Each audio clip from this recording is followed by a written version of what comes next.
Sir मैंने नाम किसी का नहीं लिया सर, आपने उड़ता तीर क्यों पकड़ लिया? इनको मेरा हुआ ऐसा है कि मैं ही दिखाई पड़ता हूं कि इसमें क्या रखा है। देखे है जो तू आन के पास, बदगुमा वहम की दारू नहीं लुकमान के पास। सभापति महोदय, तमिलनाडु से ही डॉक्टर एपीजे अब्दुल कलाम थे और मैं सारे सदन से कहना चाहूंगा, डॉक्टर कलाम का नमाज जनाजा और याकूब मेनन का नमाज जनाजा एक ही दिन हुआ। कितने लोग याकूब मेनन के नमाज जनाजा में गए और कितने डॉक्टर कलाम के नमाज जनाजा में गए? डॉक्टर कलाम मेमोरियल पे कितने लोगों की फोटो है, दिखाएं मुझे, सोशल मीडिया पे पोस्ट की हो। मगर अफजल हालात का मारा था, आपके एक मंत्री का ऑफिशियल ट्वीट है, वो इस सदन के सदस्य नहीं तो मैं नहीं बोल रहा हूं। याकूब मेनन की जुडिशियल किलिंग हुई, आपके एक नेता का, मिनिस्टर का ऑफिशियल ट्वीट है, सदन के सदस्य नहीं है इसलिए नहीं बोल रहा हूं। और सर 26/11 आरएसएस ने कराया, सदन के सदस्य बैठे हुए हैं।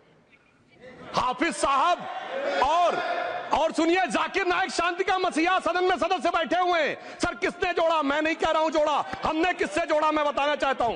मैं अपनी बात, सर मैंने नाम किसी का नहीं लिया सर, आपने उड़ता तीर क्यों पकड़ लिया? सर मैंने नाम नहीं लिया, उड़ता तीर क्यों पकड़ लिया? सर मैं पूरी बात कर रहा हूं। सर मैं कहना चाहता हूं, हमारी सोच मुस्लिमों के बारे में और इनकी सोच में क्या अंतर है। देखिए, जिन लोगों ने मुस्लिम हिस्ट्री नहीं पढ़ी उन्हें मैं बताना चाहता हूं। एक दो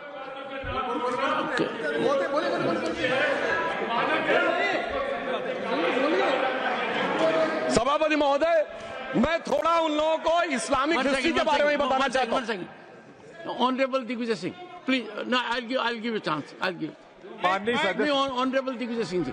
माननीय सभापति महोदय, जो माननीय सदस्य ने बात कही है, मैं सुन रहा था डॉक्टर त्रिवेदी जी की बात। उन्होंने कहा था ऐसे ऐसे ऐसे मुसलमान हम लोगों के साथ हैं और वैसे वैसे मुसलमान इन लोगों के साथ हैं। बात यह है कि आपने जिस तरह से इस पूरी बात कही है, ये घोर आपत्तिजनक है, अपमानित करती है। और जो माननीय सदस्य ने भी मेरे बारे में भी कहा है, मैं उनकी निंदा करता हूं। Honourable home minister, honourable home minister, honourable home minister, एक second okay, one second, your mic will be on. जी महोदय, मुझे ये सब कहने की जरूरत नहीं है, लेकिन जो गुजरात में दंगे और फसाद हुए, कौन कौन उसके लिए जिम्मेदार थे बताइए। Honourable home minister.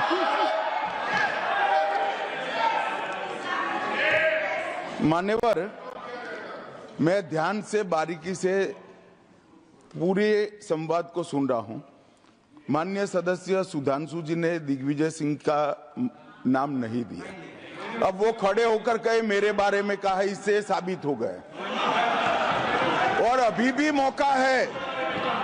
मौका है, आपने नहीं कहा है कि 26/11 के हमले में आरएसएस का हाथ था, तो अभी खड़े होकर माइक चालू कराकर बुलवा दीजिए माननीय। और आपत्तिजनक बात है, मैंने ये बात कभी नहीं कही है, ये आप लोगों का प्रचार है। मेरी आपत्ति इस बात की थी कि सभी माननीय सदस्य ने और बात कही है कि अब हमारे तरफ ऐसे ऐसे मुसलमान थे और वैसे वैसे मुसलमान हम लोग की तरफ थे। ये पूरे समाज के साथ, पूरे अल्पसंख्यक समाज के साथ अपमानजनक बात है। और माननीय सभापति महोदय, आप बताइए, माननीय गृह मंत्री जी, आप वहां पर जब गृह मंत्री थे, जब दंगे हुए थे, तो आप लोगों का क्या रोल था, ये जन जाए करे। Honourable home minister. इनको मेरा हुआ ऐसा है कि मैं ही दिखाई पड़ता हूं। आपकी सुनिए, अब सुनिए ना दिग्विजय सिंह, सुनिए, एक मिनट सुनिए। दंगे शांत होने के बाद 18 महीने के बाद मैं गृह मंत्री बना। दंगा हुआ तब मैं गृह मंत्री नहीं था। सुधांशु त्रिवेदी। संदर्भ में किसी का नाम नहीं लिया। अजीज बर्नी की किताब थी 2611 एंड आरएसएस कॉन्स्पिरेसी, कोई जाके चेक कर ले उसमें कौन कौन कहां कहां था। अब मैं मुसलमानों के बारे में कहना चाहता हूं, मुस्लिम समाज के लिए। बहुत से लोग ऐसे हैं जिनको मुस्लिम समाज की हिस्ट्री नहीं पता है। मैं बताना चाहता हूं, भारत से जब न्यूमेरिक सिस्टम सबसे पहले गया तो अल जहार थे सबसे पहले, जिन्होंने जाके 1793 में जो सूर्य सिद्धांत था उसका अरबी में ट्रांसलेशन हुआ सिंध हिंद। और हम बता रहे हैं हम किस तरह के मुस्लिम को साथ रखते हैं। डॉक्टर कलाम से बड़ा आलम इस्लाम में साइंसदान नहीं हुआ, और आरिफ मोहम्मद खान साहब जो बिहार के गवर्नर हैं, उनसे बड़ा आलिम फाजिल मुसलमान आज सियासी जमात में तो नहीं होगा, ये मैं दावे के साथ कह सकता हूं। मगर मैं बताना चाहता हूं सर, उसके बाद उन्होंने एक किताब लिखी, एक सर 10th सेंचुरी के मुस्लिम राइटर थे जिन्होंने किताब लिखी, उसका नाम था the compendious book of balancing and completion according to Hindu calculation, जिसको शॉर्ट में अल जब्र कहा गया, और वहां से अलजबरा निकला, और सर उसके बाद अल ख्वारिज्म आया। और सर आज मेरे ख्याल से सदन के बहुत से लोगों को नहीं पता होगा, ये जो एल्गोरिथम वर्ड है ये अल ख्वारिज्म से आया हुआ है। एक जमाने में इस्लाम में बैतुल हिकमत था, यानी वो सबसे बड़ा हिकमत का केंद्र था, जब एक से एक लोग होते थे। बहुतों को नहीं पता होगा कि कोलंबस ने जिस नक्शे के थ्रू दुनिया ट्रेवल किया था, वो बनाने वाला भी एक मुस्लिम था, अल इदरीसी। मगर सर एल्गोरिथम आज ऐसा बदला कि एआई के एज में दलगत भावना से ऊपर उठकर औरंगजेब के साथ खड़े हो गए। सर ये एल्गोरिथम किसने बदल दिया, ये मैं बताना चाहता हूं। इस पे थोड़ा सोचने की जरूरत है। इसलिए मैं कहता हूं मुस्लिम पॉलिटिक्स की सोच क्या थी, हमने किन मुसलमानों का साथ दिया है, मैं बताना चाहता हूं। सर वीर अब्दुल हमीद की शहादत की 50वीं वर्षगांठ 2015 में हुई। प्रधानमंत्री मोदी जी ने उनके पूरे परिवार को और उनकी पत्नी को बुला के सम्मानित किया, और इन लोगों ने उस यासीन मलिक को, जिसके ऊपर 3 एयरफोर्स के ऑफिसर्स को हत्या करने का आरोप था, वो प्रधानमंत्री आवास में सर साफ दिखाई पड़ता है कौन किसके साथ खड़ा हुआ है, कौन किस तरह के मुसलमान के साथ खड़ा हुआ है। और सर मैं ये भी कहना चाहता हूं सर, ये सर अपने टर्न पे बोलिए सर, पिछले 30-35 सालों से हुआ खड़ा किया जा रहा है। 1990 में जब राम मंदिर आंदोलन हुआ, कहा गया बीजेपी आएगी उत्तर प्रदेश में खा जाएगी। सर बीजेपी आने के बाद उत्तर प्रदेश में जानते क्या हुआ सर, 22 साल से शिया सुन्नी के बीच में जो दंगे चलते थे और मदे साबा का जुलूस नहीं निकलता था, शिया समुदाय का मदे साबा का जुलूस लखनऊ में हमारी सरकार में निकलना शुरू हुआ। और उसके बाद कहा गया केंद्र में भाजपा आएगी तो खा जाएगी। सर अटल जी की सरकार आई, इतनी शानदार स्थिति रही। उसके बाद कहा गया गुजरात में आएगी तो भाजपा खा जाएगी। सर गुजरात का मुसलमान आज सबसे समृद्ध मुसलमान है, सबसे ज्यादा जकात वहां से आता है। उसके बाद कहा गया मोदी जी की सरकार आएगी तो क्या होगा। सर मोदी जी की सरकार आने के बाद हमारे साथियों ने बताया है अल्पसंख्यक समुदाय के 70% लोग हैं जिनको किसी न किसी एक योजना का लाभ जरूर मिला है। और सर फिर कहा गया सीए आएगा तो नागरिकता छिन जाएगी।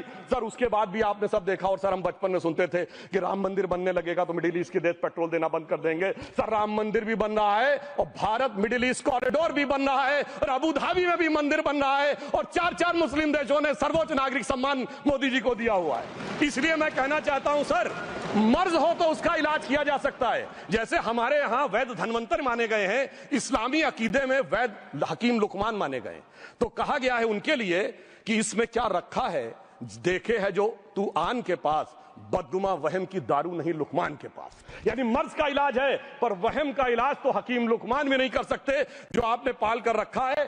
मैं कहना चाहता हूं हम किन मुसलमानों की बात करते हैं, आप गंगा जमुनी तहजीब की बात करते हैं। सर दारा शिकोह औरंगजेब का बड़ा भाई था, उसने उपनिषदों का अध्ययन किया, संस्कृत में अनुवाद कराया और नाम रखा सिर्रा अकबर, यानी वर्ड्स ऑफ गॉड। मैंने किसी को दारा शिकोह की जयंती मनाते हुए नहीं देखा।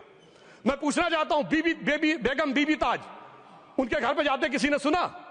सर ये बताइए आलम शेख, इतने बड़े कृष्ण भक्त के कवि, किसी ने सुना उनके घर पे जाते हुए। मलिक मोहम्मद जायसी जिन्होंने पद्मावत लिखा, उत्तर प्रदेश के रहने वाले, उनके घर पे कोई गया?